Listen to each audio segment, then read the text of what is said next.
করতে হবে, কোরআন ও সুন্নাহ শব্দ ব্যবহার করতে হবে।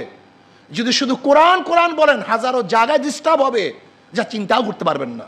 এর জন্য আমি প্রত্যেকটা বক্তব্যকে বলবো, যখনই বলবেন কোরআন সুন্নাহ, কোরআন সুন্নাহ, কোরআন সুন্নাহর আইন, শুধু কোরআন কোরআন, এটা ঠিক না। এটা হালে কোরআনিয়াতের একটা সাবজেক্ট, এর মধ্যে মারাত্মকভাবে একটা দর্শনের গলত আছে। কোরআন ও সুন্নাহ, কোরআন ও সুন্নাহ। কেন কোরআন হাজারো, যেমন নামাজের কথা বলছে কোরআন, কিন্তু 5 ওয়াক্তের ব্যাখ্যা কোরআনের মধ্যে নেই। ইন্নাস সালাতা কানাত আলাল মুমিনিনা কিতাবাম মাওকুতা, ওয়াক্ত মতো নামাজ পড়া, কোন ওয়াক্ত কোন সময় শুরু হবে এটা কোরআনের মধ্যে ব্যাখ্যা নেই। আপনি কিভাবে নামাজ পড়বেন আমাকে বলেন তো?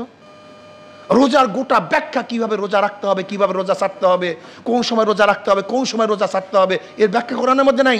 আপনি কোরআন দিয়ে কি করবেন আমাকে বলেন তো? হজের পুরা ব্যাখ্যা কোরআনের মধ্যে নেই, জাকাতের পুরা ব্যাখ্যা কোরআনের মধ্যে নেই। চুরি করলে কি পরিমাণ চুরি করলে, কখন চুরি করলে, কোন অবস্থায় চুরি করলে, এর ব্যাখ্যা কোরআনের মধ্যে নাই। কাজে আপনাকে অবশ্যই মনে রাখতে হবে, শুধু কোরআন কোরআন, এর মধ্যে শুভঙ্করের ফাঁকি, এটা আহলিয়া কোরআনিয়াতের একটা স্লোগান। খুব হুঁশ রাখতে হবে, কোরআন ও সুন্নাহ, কোরআন ও সুন্নাহ। আর আমি মুসলমান, এই চেতনাকে যদি এস্টাবলিশ করতে পারেন, আমরা মুক্তি পাবো, এদের স্বাধীন থাকবে। আর আমি মুসলমান, এই চেতনাকে যদি ধ্বংস করেন, তাহলে আজকে হোক, কালকে হোক, 100 বছর পরে হোক, 500 বছর পরে হোক, এই ভূখণ্ড অন্য দেশ দখল করবে, এই ভূখণ্ডের স্বাধীনতা থাকবে না।